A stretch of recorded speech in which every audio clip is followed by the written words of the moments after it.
Selamat berjumpa untuk semua yang berkumpul di media Zoom meeting ini maupun yang melalui YouTube dan lain sebagainya. Kita pada kesempatan ini membahas satu tema yang cukup bagus, yaitu ketika pikiran menciptakan realitas kebahagiaan. Saudara-saudara, kita semua tentu kepingin bahagia. Banyak orang berusaha untuk mencapai kebahagiaan.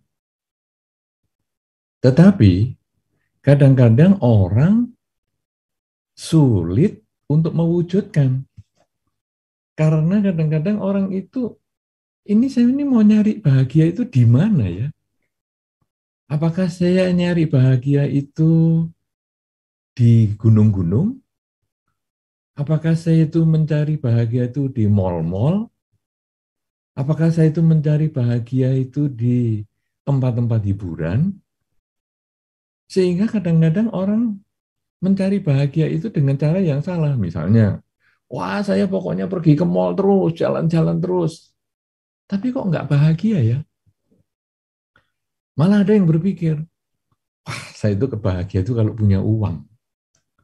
Jadi dia kerja mati-matian, habis-habisan pagi, siang, sore, malam untuk cari duit.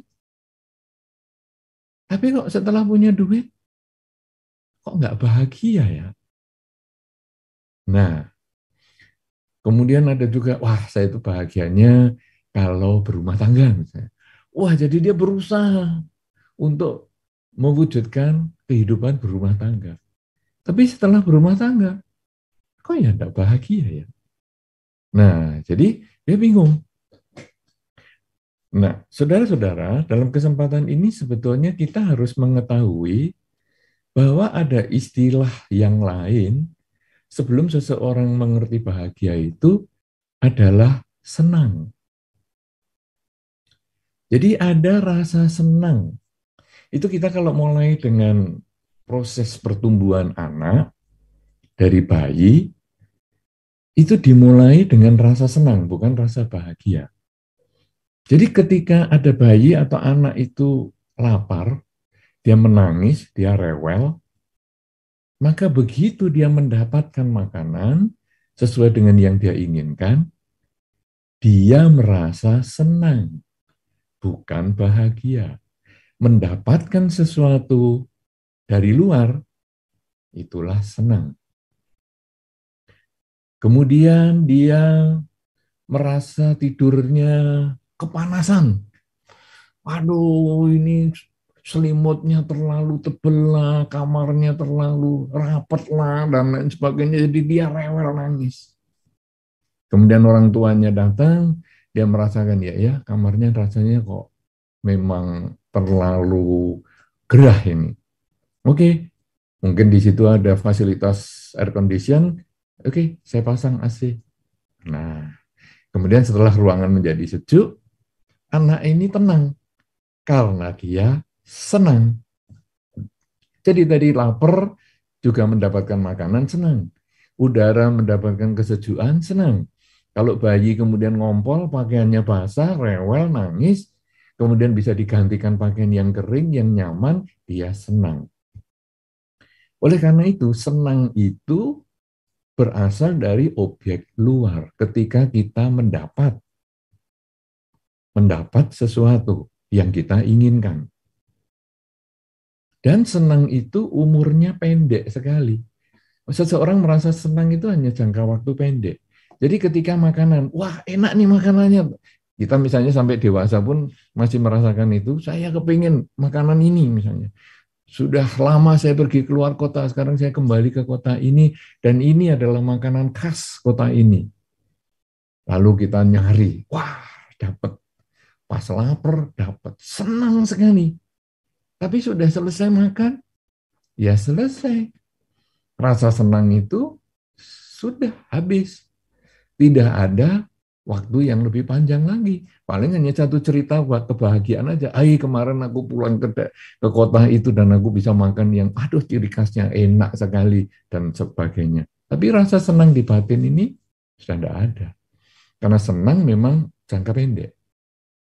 Karena itu, senang ini ketika kita dewasa, kita menganggap senang itu bahagia. Jadi kita tadi misalnya, oh saya mau pergi ke mall, beli barang banyak-banyak. Dia bisa beli barang itu, dia hanya senang. Setelah dia beli, kok ya cuman gini aja ya. Sampai barang-barang saya kadang-kadang yang dari mall itu belum saya buka, saya sudah beli lagi, beli lagi. Atau kalau sekarang istilahnya orang suka beli online itu, saya senangnya itu cuman waktu unboxing gitu loh. Waktu saya buka itu saya senang sekali. Ada rasa bahagia ketika saya menggunakan cutter atau gunting, kemudian melepaskan bungkusnya, kemudian saya syuting mungkin, kemudian saya kotaknya saya buka, kemudian saya kenalkan isinya ini. Wah, itu saya paling senang unboxing. Masalah nanti setelah selesai dibuka boxnya, kemudian saya letakkan, saya nggak gunakan, saya kadang lupa di mana, itu urusan lain. Nah, itu hanya senang. Senang karena mendapat. Mendapat uang, senang. Tapi bukan menimbulkan bahagia. Makanya ada kata-kata, punya uang bisa beli kasur yang enak. Tapi tidak bisa membelikan tidur nyenyak. Ketika orang punya uang, dia bisa membeli rumah yang bagus. Tapi dia tidak bisa menimbulkan suasana kenyamanan tinggal di rumah, merasa homey. Tidak ada. Dia hanya merasa ya rumahnya bagus. Kemudian senang itu karena mendapat. Kalau sekarang bahagia itu apa?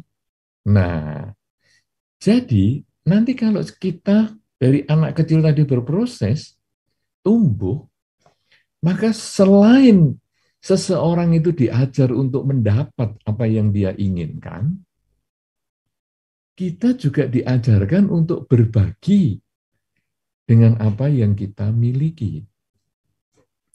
Jadi misalnya, seorang kakak dapat buah mangga. Kemudian ibunya mengatakan, kakak, kamu berbagi ya sama adik. Nggak mau, gini. Ayolah, sebagai kakak, mengalah. Kemudian dibagi. Mangganya dibagi dua, ini sebagian untuk adik, ini sebagian untuk kamu. Itu adalah cara orang tua mendidik seseorang atau anak untuk berbagi.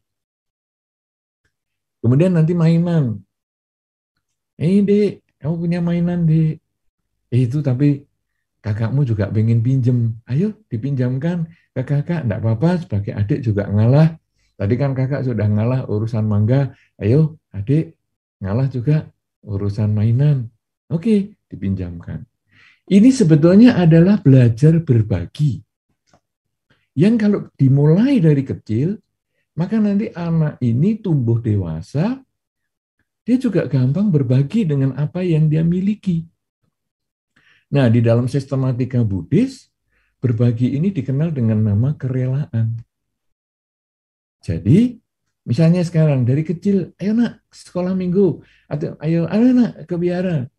Kemudian orang tuanya membawa makanan, lalu dipersembahkan kepada para biku di wihara.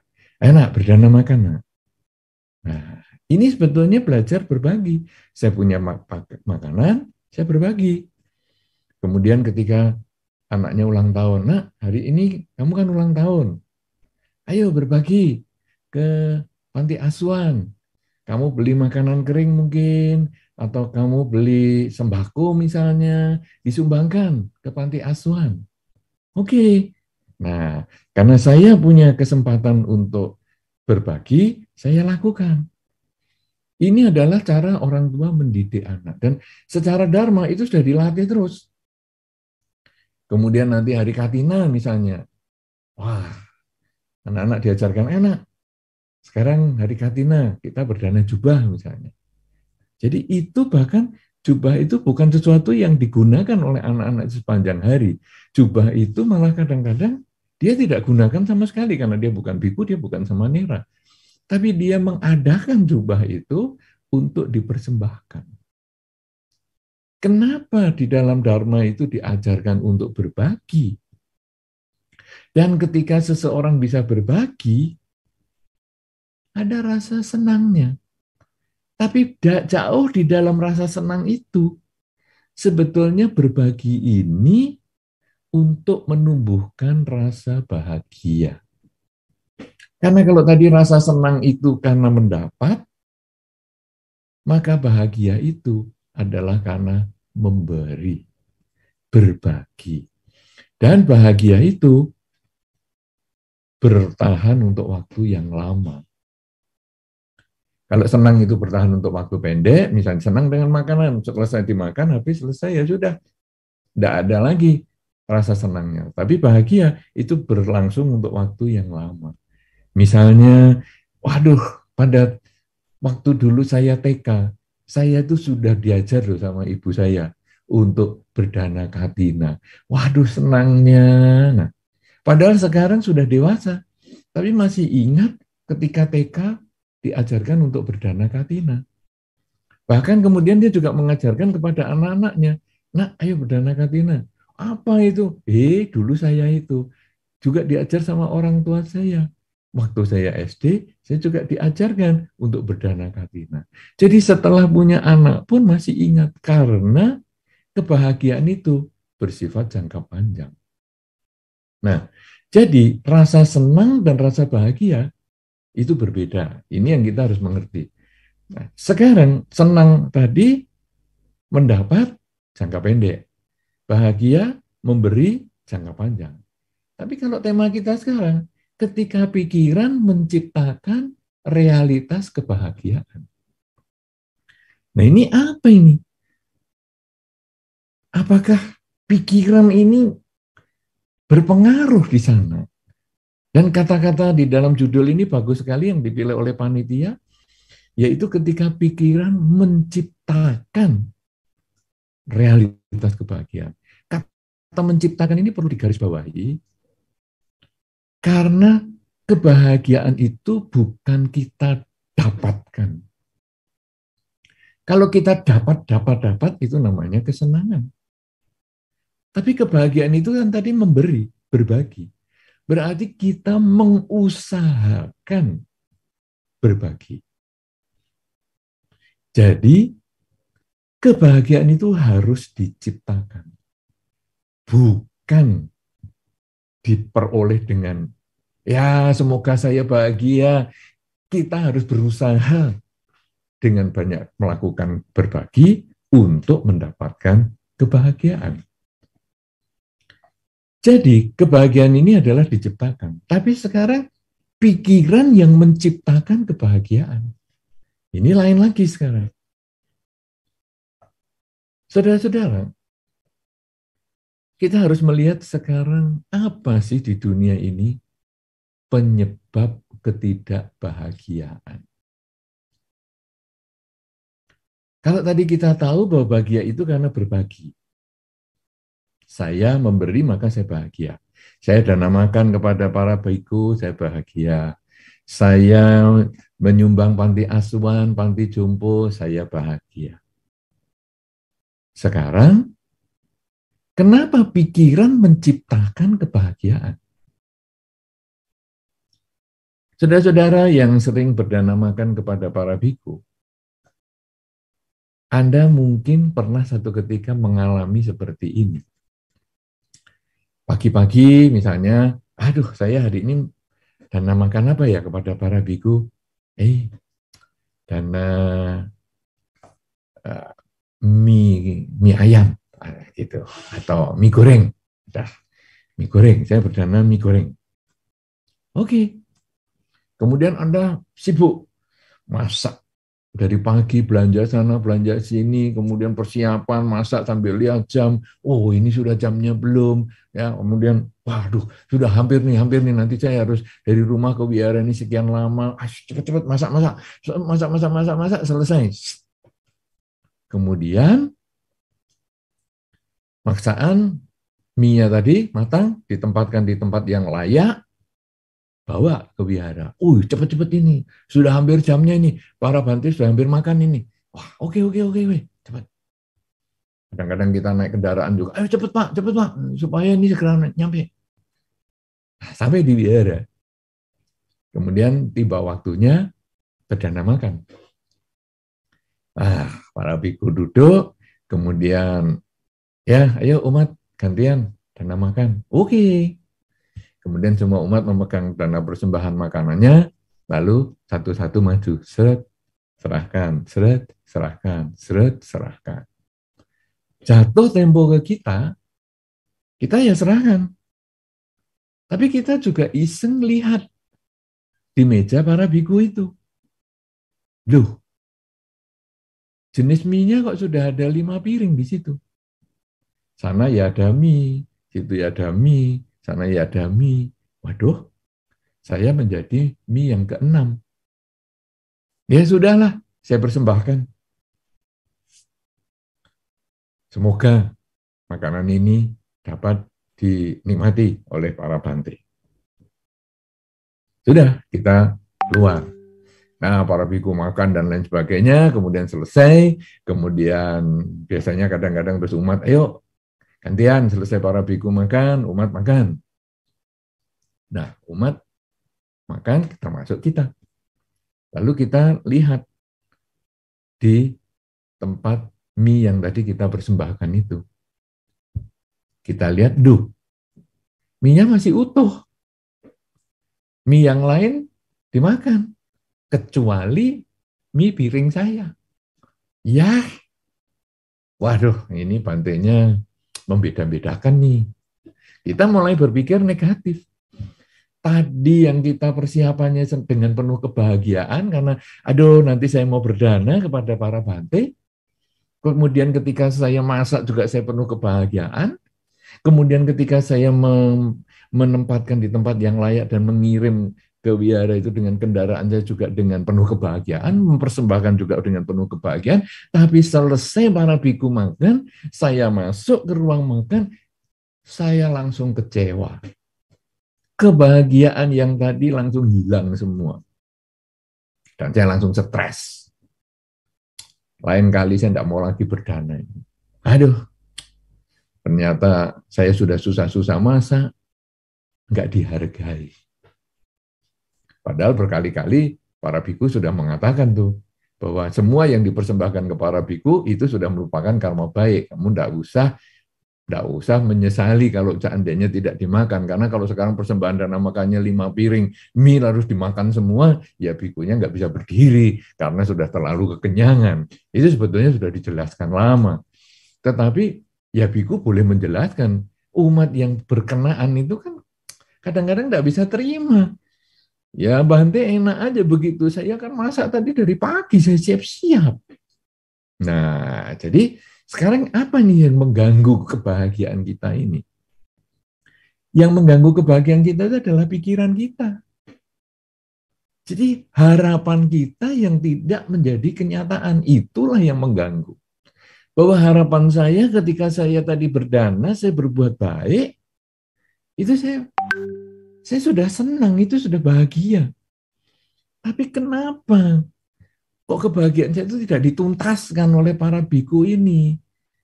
Ya, atau kalau saya sudah berdana ke misalnya ke panti asuhan, saya sudah senang sekali waktu persiapan, saya sudah senang sekali waktu mempersembahkan karena ini hari ulang tahun saya. Tapi ternyata saya lihat itu dana beras saya yang bulan lalu waktu ulang tahun ibu saya, wah ternyata sampai hancur, rusak di situ. Sayangnya, padahal aku di rumah ini menghemat-hemat di biaya supaya saya bisa berdana. Aduh sakit hati aku kalau caranya gini. Nah, jadi sekarang yang merusak kebahagiaan kita itu sebetulnya adalah pola pikir kita. Ketika pikiran menciptakan realitas kebahagiaan, itu pikiran kita gagal menciptakan realitas kegagalan, kebahagiaan. Gagal pikiran kita. Karena harapan kita, pikiran kita ini membawa satu harapan. Dan kenyataannya tidak bisa.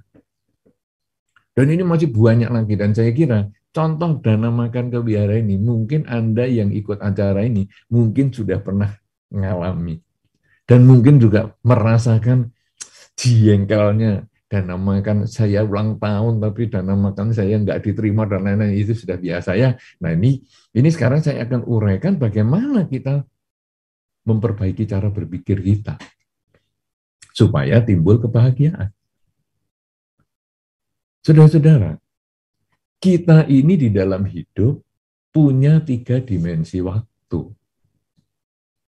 yaitu masa lalu, masa sekarang, dan masa depan. Masa lalu itu adalah saat ini yang sudah lewat. Jadi saat ini merupakan kumpulan pengalaman dari masa lalu.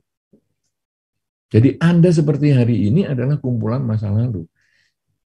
Misalnya Anda punya luka di siku. Kalau Anda punya luka di siku itu bukan muncul pendadaan, itu sudah milik masa lalu. Mungkin Anda pernah jatuh seminggu yang lalu atau pernah luka waktu Anda kecil dan lain sebagainya. Jadi luka kita sekarang adalah kumpulan dari pengalaman di masa lalu. Tapi bukan hanya luka saja. Kebahagiaan kita juga kumpulan dari masa lalu. Karena tadi saya sudah berbuat baik, maka sekarang saya bahagia. Karena masa lalu bukan berarti harus setahun yang lalu atau 10 tahun yang lalu. 1 detik yang lalu pun itu sudah masa lalu. Jadi saat ini adalah kumpulan pengalaman dari masa lalu. Masa depan itu adalah saat ini yang belum datang. Kalau masa lalu itu kumpulan saat ini yang sudah lewat, artinya masa lalu itu tinggal kenangan. Tadi aku sudah mempersembahkan dana makan. Tadi aku sudah berdana ke panti asuhan. Tadi aku sudah menolong seseorang. Tadi aku sudah membantu seseorang untuk menyeberang jalan dan sebagainya. Itu banyak sekali ya. Aku tadi sudah memaafkan kesalahan dia. Itu tadi. Sudah tinggal kenangan. Sedangkan masa yang akan datang itu adalah saat ini yang belum datang. Jadi masih impian, masih khayalan, masih imajinasi kita. Nanti kalau terjadi begini bagaimana ya? Karena dulu saya pernah menolong, nanti kalau dia kemudian terikat dengan saya bagaimana ya? Nah, dulu saya pernah memaki dia, nanti kalau dia membalas sama saya gimana ya? Jadi kita sekarang jadi stres. Akibat masa lalu kita stres, membayangkan masa depan juga stres. Nah kalau kita tarik pada dana makan tadi saya sudah mempersembahkan dana makan dengan baik sekali. Kemudian, saya kan berharap nanti para biku akan bisa menikmati dana makan saya. Ternyata saya lihat kok dimakan saja tidak. Padahal kita lupa bahwa itu sudah diserahkan. Berarti dia sudah berbuat baik. Tapi kita kan sulit menerima. Jadi, loh kok nggak dimakan? Nah, jadi akhirnya harapan saya yang tadi bahwa nanti akan bermanfaat untuk para biku dikecewakan. Kemudian saya berpikir, nanti saya tidak mau lagi. Saya tidak mau kenal dengan biku itu lagi. Karena dia tidak mau dengan masakan saya, dan seterusnya, dan seterusnya. Dan ini dikembangkan bisa banyak hal ya, bukan hanya untuk para biku saja, bukan hanya di lingkungan biara saja, tapi di lingkungan perusahaan Anda, di lingkungan rumah Anda, di lingkungan teman pergaulan Anda, ini sama semua. Bahwa kadang karena keinginan kita, harapan kita, itulah yang menimbulkan kita tidak bahagia. Sehingga hasilnya kadang-kadang, aku kok nggak bahagia ya tinggal di rumah ini. Ya iyalah, karena harapan Anda, pikiran Anda yang tidak bisa Anda kendalikan. Anda merasa, aku kalau di rumah ini pasti bisa begini-begini dulu. Nanti gini-gini-gini. Kenyataannya saat ini. Tadi itu kenangan, masa lalu itu harapan, saat inilah kenyataan. Kalau demikian, saudara, menciptakan realitas kebahagiaan dengan pikiran, itu adalah kalau kita selalu bertahan pada kekinian, pada saat ini. Jadi, ketika pikiran kita mengatakan tadi gini, ya sudah, toh kenyataannya kan saat ini sudah seperti ini. Kamu mau menyesali yang tadi kan tidak ada gunanya. Ya saat ini sekarang kita perbaiki. Kita nggak usah ngomong salahmu sih, kamu gini-gini sih, tidak ada gunanya. Saat ini sekarang saatnya kita perbaiki. Aduh, nanti kalau gini-gini gimana ya? Nanti gini-gini. Untuk apa nanti gini-gini kita pikirkan? Saat ini kita harus melakukan yang terbaik. Satu contoh yang akan datang yang membuat kita kacau adalah kalau kita pagi akan melakukan perjalanan yang penting. Mungkin ke keluar kota, mungkin acara pernikahan, mungkin besok ada lamaran. Malam ini susah tidur.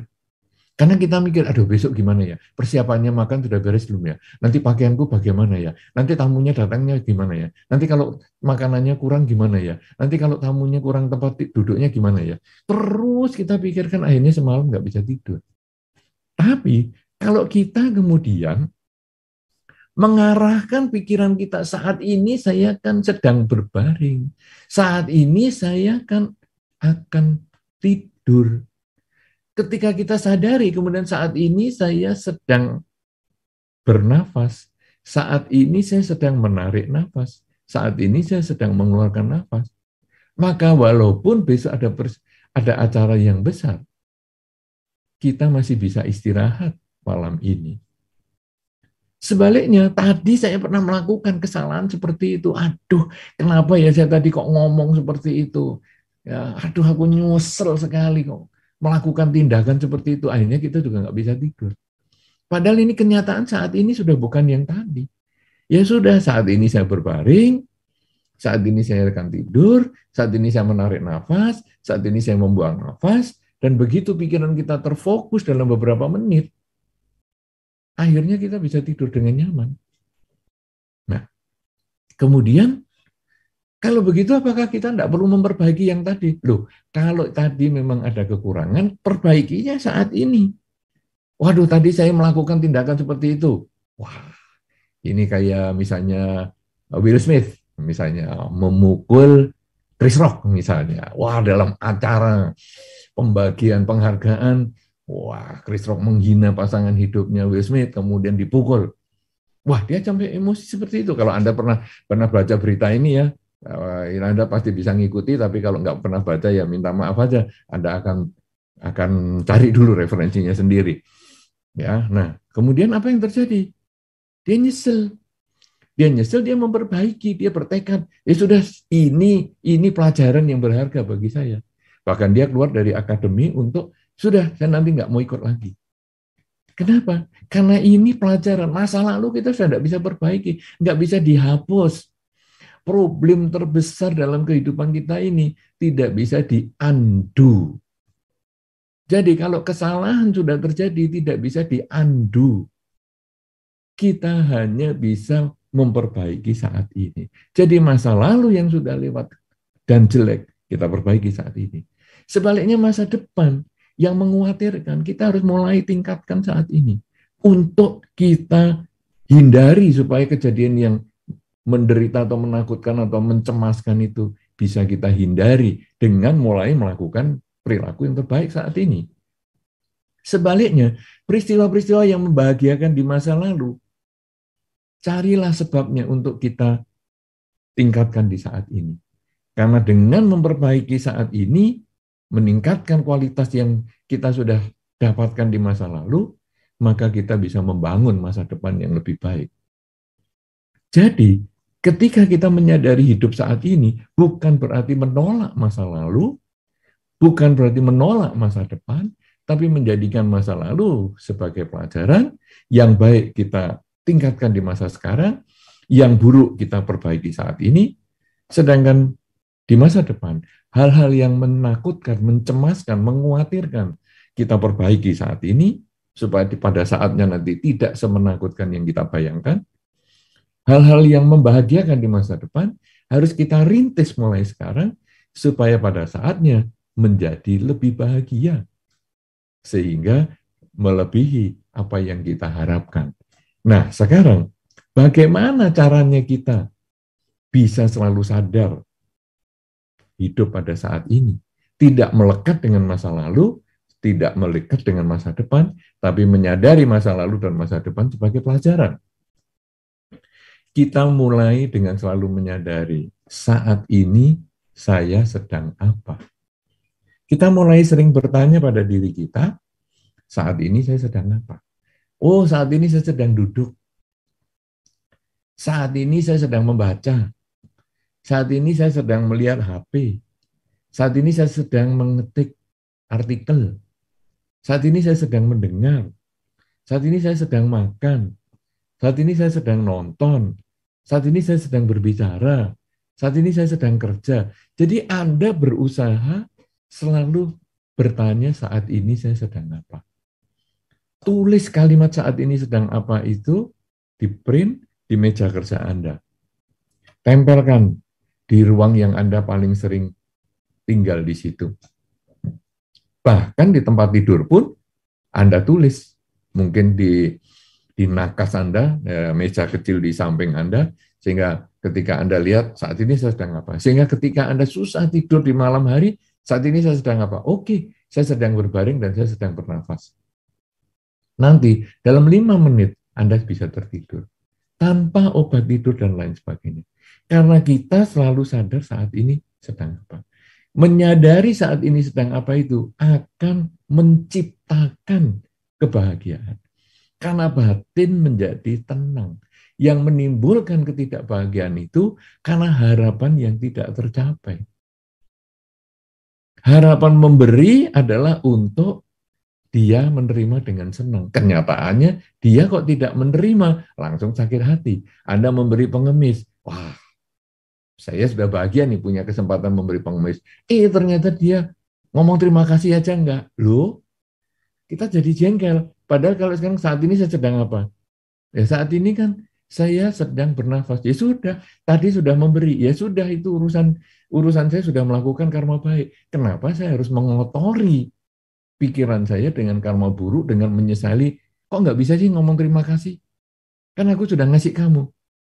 Nah, jadi kita sekarang bisa membebaskan pikiran kita dari hal-hal yang negatif seperti itu.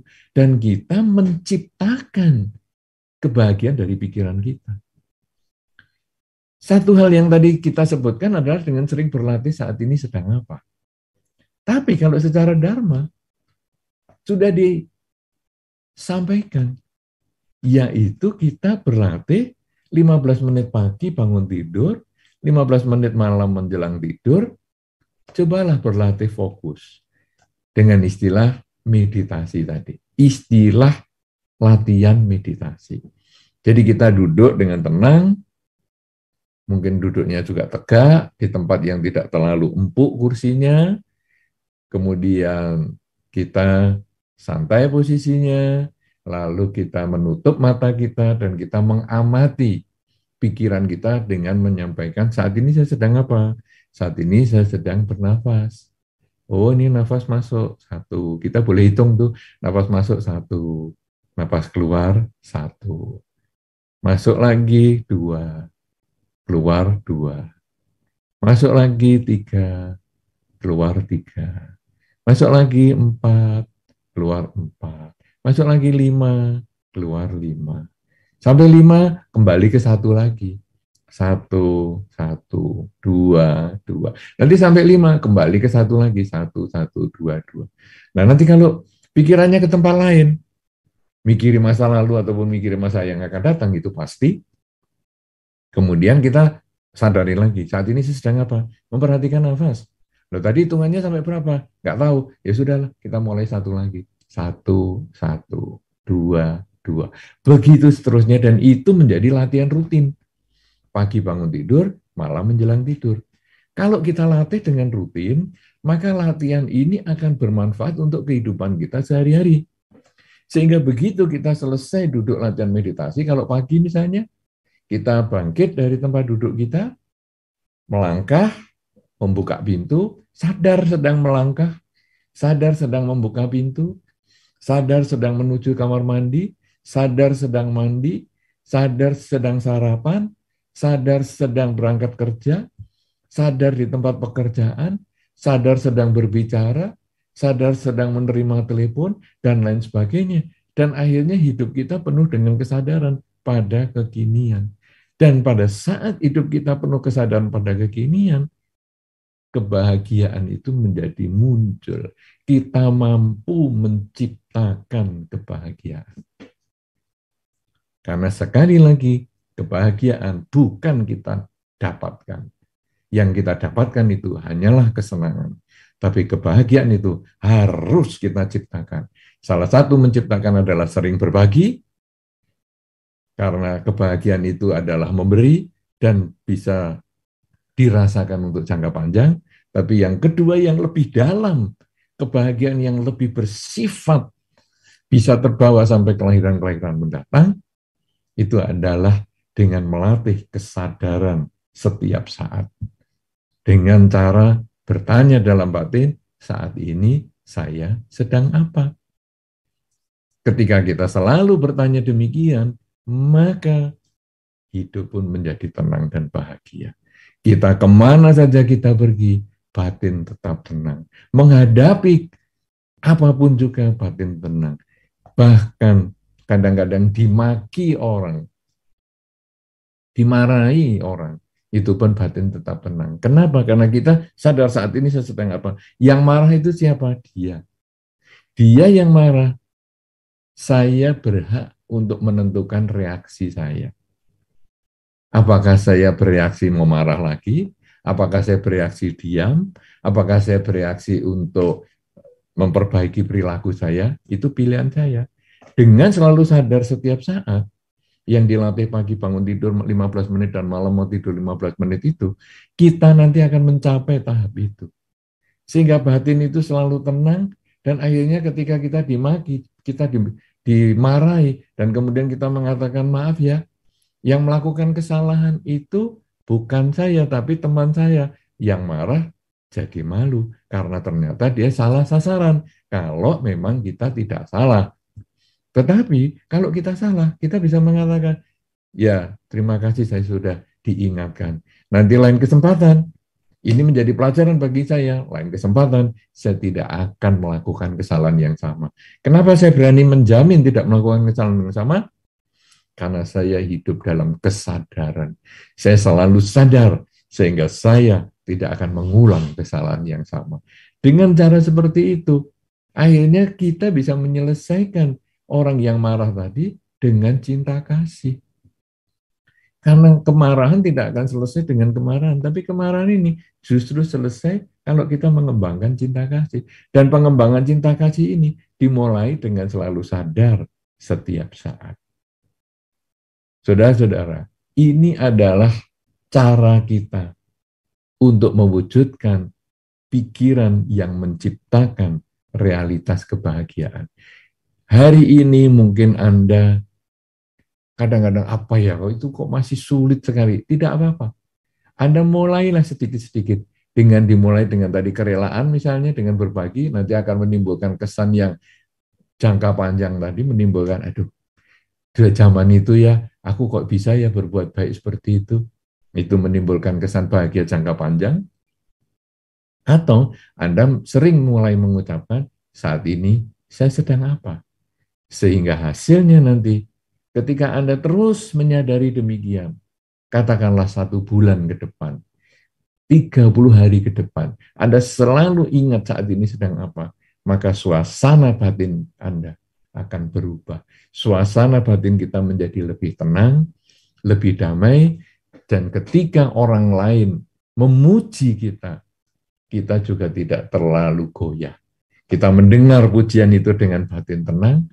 Ketika pujian itu benar, kita mengakui, ya saya memang begitu, tapi nggak usah dipuji-puji, biasa-biasa saja. Tapi kalau pujian itu salah, kita pun bisa mengatakan, maaf ya, aku tidak sebaik itu. Bahkan tadi yang melakukan itu adalah teman saya, bukan saya. Nah, akhirnya yang memuji pun, selain dia menghargai yang melakukan, dia juga akan menghargai kita yang tidak gampang menerima pujian, karena orang yang salah alamat. Cacian maupun pujian menjadi netral. Ketika kita bisa menetralisir cacian dan pujian karena sadar setiap saat, terciptalah kebahagiaan. Di dalam rumah tangga akan tercipta kebahagiaan karena kesadaran setiap saat. Di dalam lingkungan kerja akan tercipta kebahagiaan karena kesadaran setiap saat. Di mana saja kita pergi akan tercipta kebahagiaan karena kebahagiaan bukan dari luar. Kebahagiaan ada di dalam diri, ada di dalam pikiran kita. Inilah yang perlu saya sampaikan sebagai pengantar diskusi kita dalam kesempatan ini dalam tema ketika pikiran menciptakan realitas kebahagiaan yang diselenggarakan oleh Dhammasawana Paramita Sukha. Mudah-mudahan akan terwujud diskusi pendalaman sehingga di akhir perjumpaan kita ini kita semakin memahami apakah itu kebahagiaan dan bagaimana kita menciptakannya.